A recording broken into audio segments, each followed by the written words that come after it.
series, it's Cybersecurity Headlines.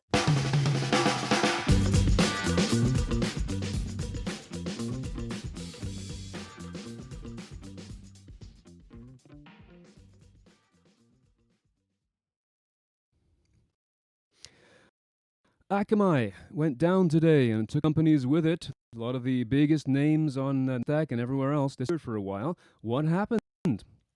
In Israel, the firm is using some Windows spyware to keep an eye on things that are rather strange, and China is firing back at the U.S. exchange hack accusations. Now, these are some of the stories that we've been bringing to you this week on the Cybersecurity Headlines, and once again, we have a chance to talk about this and get some insight, some experience, and some awareness from our guest, who once again is coming back to join us today. We have Sean Bowen, who is CISO of World Fuel Services. Thanks for having me. It's great to see you back here, Sean. Thank you so much for being here. It's been a very busy day, and a lot of people have been distracted and focused on this ongoing crisis. Well, over now, but it was quite the thing this afternoon. Just a reminder to everybody that as we are getting together here today, our sponsor for this show is Varonis, and I'll be talking about them a little bit later on, of course. And also, if you are joining us live this evening or this afternoon, join us on Crowdcast and share your comments and your thoughts. We'd love to see what you have to say and what you're thinking about our stories. So we'll see you there. So now we just have about 20 minutes, as usual, to go through the stories of the week. And the first one has to be the story that happened. This is Akamai going down, shaking up some really big names.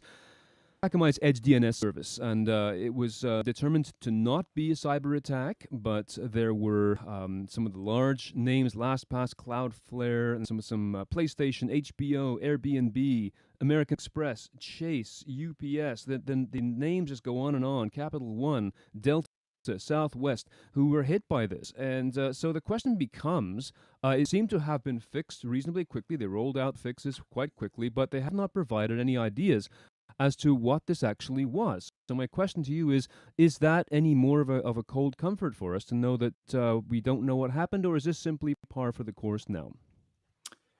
Well, I think a little bit of time needs to be given to give a decent root cause analysis. I think people, particularly in the cyber world right now, and one that's providing a service, doesn't want to jump the gun with an assessment that might not be accurate. So I'm okay with a little bit of time on them determining what the root cause is. If after a period of time they're unable to do that, then that grows concern.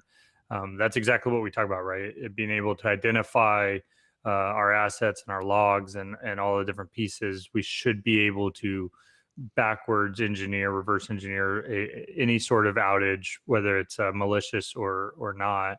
And so that would be a concern from company procedures if they're unable to follow through with that root cause analysis. But yeah, it's a day on the day of. I'm not too concerned. But given the size of the companies involved here, I mean, even just a few minutes offline can cost millions of dollars for someone like UPS. So would that be a cause of concern? I mean, yes, indeed, we have to do the forensics and find out what it was. But, our clients expect an uptime of 100%. Is that possible? Because this may be scary to those who just sort of see minutes and hours go by in which they cannot reach their customers. No, well, so there's two sides of this. One thing, being a company, now a Fortune 100, a company I was prior to very big name companies. It's amazing how little negotiation power we have in these contracts, where the lawyers sit in there, and as a customer, we always want guaranteed uptime, and if it has downtime that's unauthorized, we want some sort of payback for lost income, and they hold all of the power, and they never give into that. Something like this would just crush a company even as big as Akamai. The amount of money that they would have to pay to cover all that, so they never allow it. So we're kind of, as a customer, our hands are tied a little bit. Obviously, the solution to that is what's your uptime. If your business is this, if that asset's that critical, Are you diversifying your solutions from are you using Cloudflare and Fastly and some of the other ones rather Right. than just putting all your eggs in one basket? And so there's two sides to that argument. If it's really that important, then diversify your solution set. Obviously, that's going to make it a little bit of an engineering nightmare, but that's the solution. Absolutely, and well learned. And so a huge story, and I think it was worth just a little bit of time just to look at that. And so your response, I mean, yeah, diversifying would be very sound advice. So moving on to something else, then we've got some statistics showing that according to Threatscape's Q1 2021 report, cyber attacks are increasing continually, and this is focusing on institutions and industrial companies and science and education institutions. Ransomware is still the malware that is being used most by attackers, and the vulnerabilities for this quarter anyway were Microsoft Exchange Server, Excellion, and SonicWall VPN. But malware seems to be still the central approach to this. So, I mean, this is going up still. Does this surprise you at all? Is this, again, just simply the norm that we have a kind of an inflationary approach to cyber attacks, or would you have been expecting some sort of leveling off by now? No, I don't expect any leveling off, and your stat below the 77% being targeted. I anticipate that going up even more. I think if we look at the ease of getting vulnerability data, if we scan our environment and we produce a vulnerability report in less than a half a day, scanning several thousand assets, we quickly determine our high priority systems and what we need to pat very quickly. The bad guys are doing the same thing, and the difference is their profit line, threat actors' profit line, is determined on properly performing asset management, which is something we Mhm. notoriously fail to do on the good side. And so, the more they're able to scan and aggregate and sort and filter by severity, and then sort and filter by impact, the same thing that we should be doing on the defensive side, the more they're going to give targeted attacks because now they can get more bang for their buck. Right. So it's just simply continuing on the same way. Mm. So let's move on to another, the Aramco, and this is one of the biggest companies in the world. And so when you hear stories about this, it becomes interesting to see just because of the sheer scale of the organization. It seems that a breach happened. There's a whole bunch of material that is now for sale online for $5 million total, and a lot of this stuff it was a 0-day exploitation. Apparently, that's what they called it anyway. Done in 2020, but the information that they have stolen from Saudi Aramco is logistical stuff. It's various plants and it's SCADA points, it's IP addresses, Wi-Fi access points, IP camera and IoT locations, IoT device locations, precise coordinates. They're blaming a third-party contractor for this leak. I mean, now the horse has bolted here. This to me sounds like some interesting data that people could use for a further subterfuge. Now, does this sound like that to you, or is it simply selling old stuff for a bargain basement price? $5 million doesn't sound like a lot considering what it is. So, am I wrong here, going down the cloak and dagger route? No, I don't think that this is old data. I think you're right. I think this is all valuable data. It's not too often people change their IP scheme, change their network infrastructure in less than a year. We have notorious problems with doing that, efficiently over a couple year period. So I think that it is still valuable data to some level. And then also, as you start talking about physical lay downs and floor plans and stuff like that, that starts to open up the physical social engineering, the people that are breaking in and doing physical compromises. Yeah. It gives them a little bit easier access to navigate an environment, as pretend like you belong here. Well, now if they've studied a floor plan, they can do that very easily. Yeah. So Yeah. I think it's going to be value added. Saudi Aramco is a high value target for threat actors, and so I think this data is worth it. And I think people always look at the cost of how much something will be, whether it's 5 million.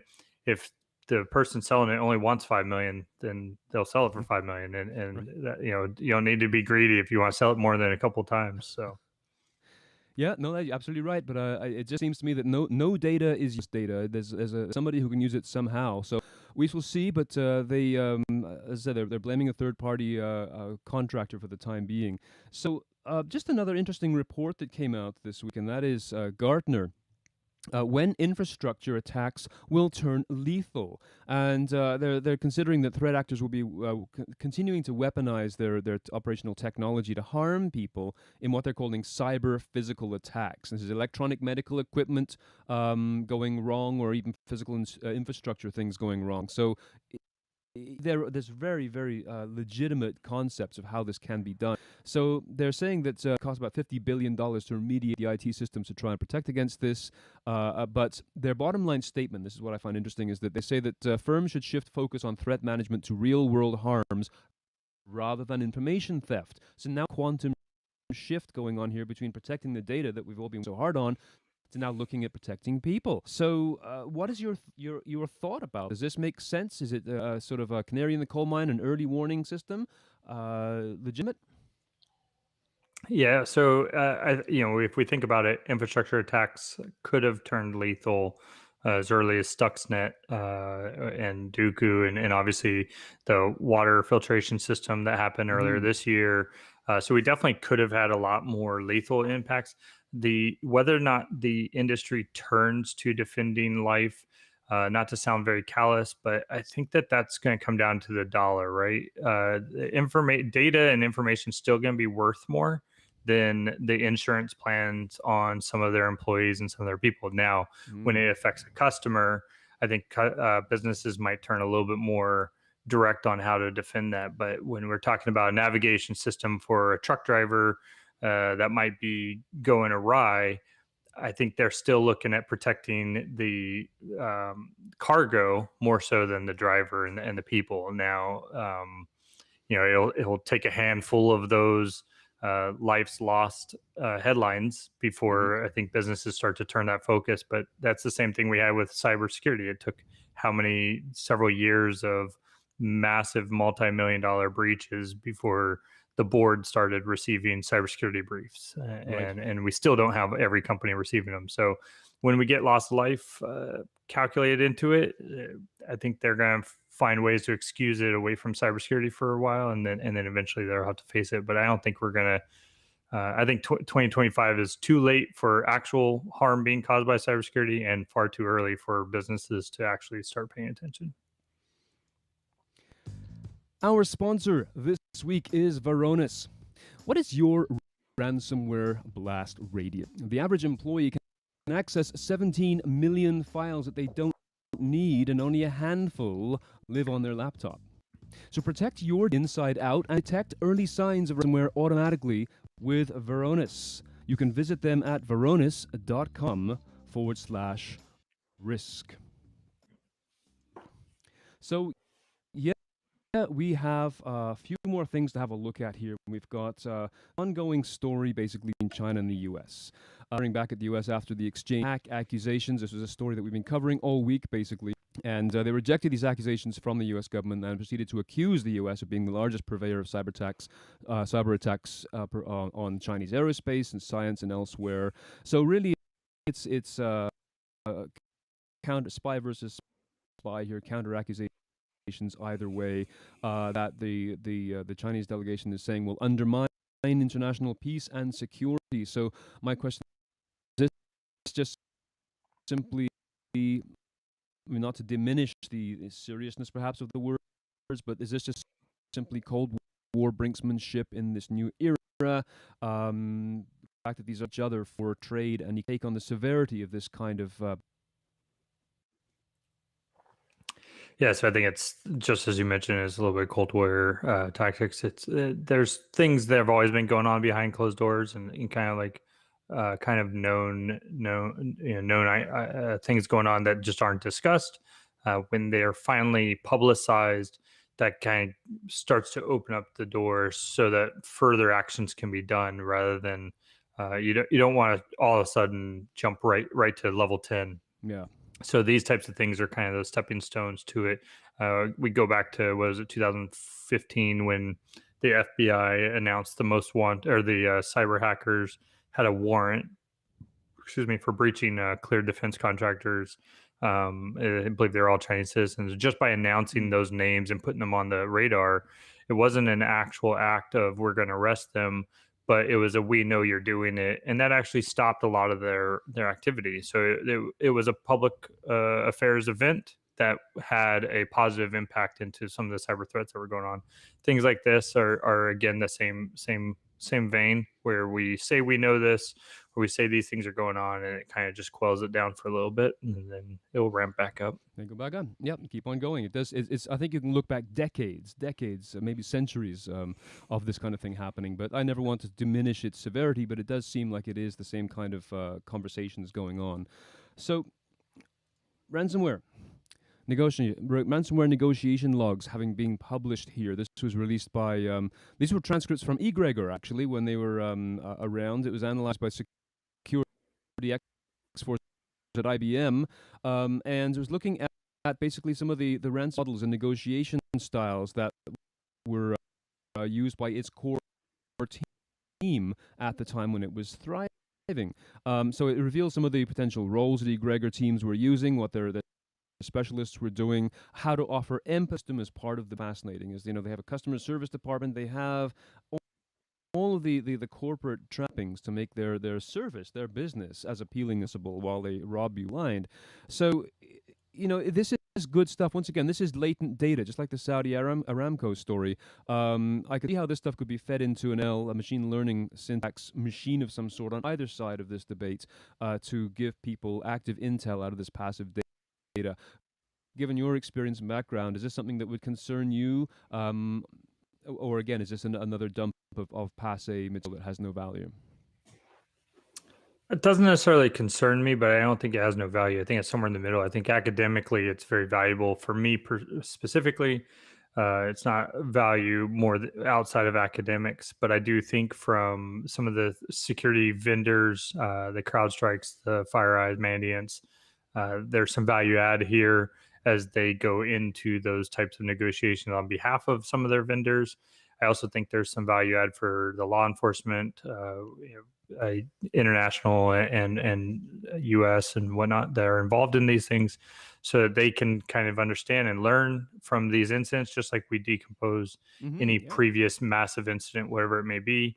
And I also think some of the threat actors might learn something from this. Some of the current guys that are coming up or the ones that are running right now, but even the new ones, they can learn from it and see what was worth their time and what wasn't, and they can build better products. That's certainly what I was thinking. I just think it's a treasure trove of intel, basically. Forgets it first, can use it. So to something a little bit smaller but still bigger in terms of being a worldwide technology, there is an Apple iOS bug we're reporting on here, which was believed to be a low risk denial of service issue that turns out to be much nastier. And this was basically, again, an RCE, a remote code execution, which they're calling Wi-Fi Demon. And they're saying that this is misinterpreting strings of percent signs and @ symbols. Now, this is something that has been investigated and tested over the last few weeks and months. We reported on it a while back. But they're saying that the Wi-Fi auto join feature of their iPhone, or your iPhone, can trigger RCE to happen. So they're suggesting avoiding Wi-Fi hotspots, especially those that contain an @ So obviously we can change the @ symbol to anything else if you're going to do this kind of. But about the end user, the customer, you get them to be cyber literate and aware of personal self-defense. This is another big ask for them to be careful. Have you got any more new insight as to how we can convince consumers to protect themselves against this bug, which is kind of obscure for the lay person to listen about? Yeah, I think it's the standard educate as young as possible. I've always put cybersecurity, I think, right next to financial literacy of knowing some of your basics on how to balance your checkbook, how to do some basic investments so you can retire. I think cybersecurity needs to be right along that with some basic education in the K through 12 levels. And I think public Wi-Fi is one of those things where if you're going to use it, what VPN do you have? Even setting one up at your house so you can VPN back into it. Situation like this, obviously, I think you might not be able to rely on a VPN. Just the connection itself might be able to exploit your device. So it's one of those things where it's basic cyber hygiene we Yes. say about cleaning our own stuff. These things need to be taught along with brushing your teeth for the consumer as well. Yes. Just a basic cyber hygiene and practices. Um, Unfortunately, we're not there, so we're going to have a lot of people that are still connecting to things and not quite understanding this. And this is the balance that we technologists have to play with. Do we build a technology that doesn't require them to learn anything new, or do we spend time educating them so they learn something new? And we're going to forever balance that.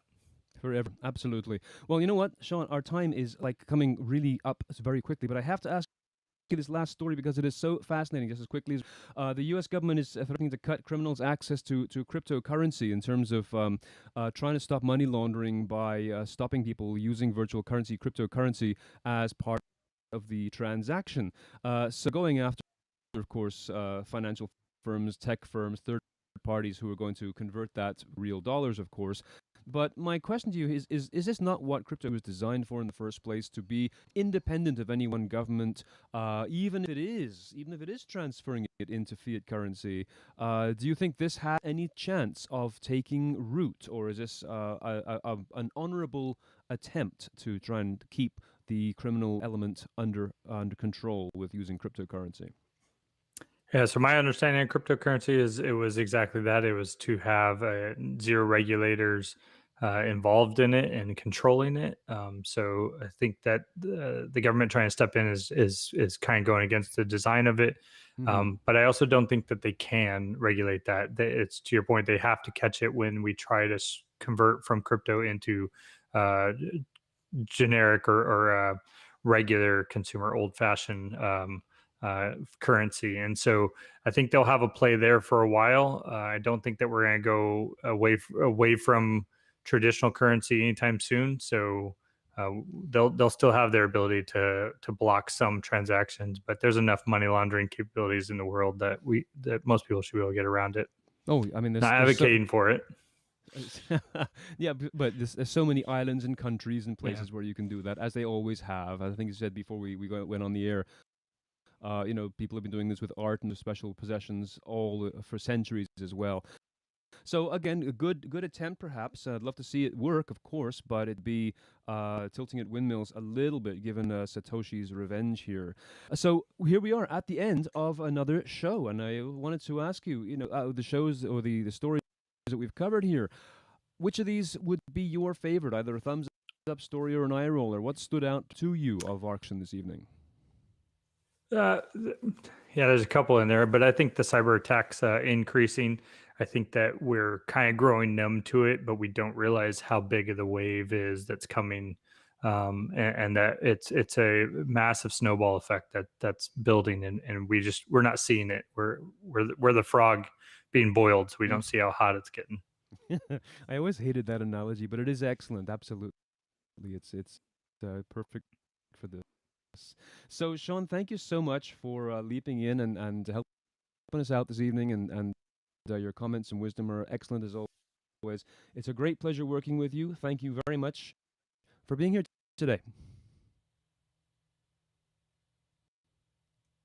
So here we are at the end of another. What I want to share with you as we conclude is that one is the CISO of World Fuel Services, and I want to thank you all. Thanks also to our sponsor Varonis for our show today, and don't forget that the learning continues. Tomorrow, Friday, we have another video chat, and this one is going to be hacking code and now critical thinking on avoiding self-harming code.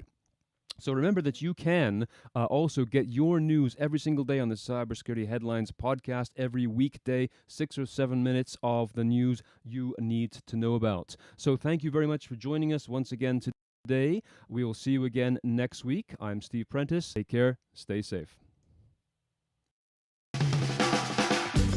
Cybersecurity headlines are available every weekday. Head to CISOseries.com for the full stories behind the headlines.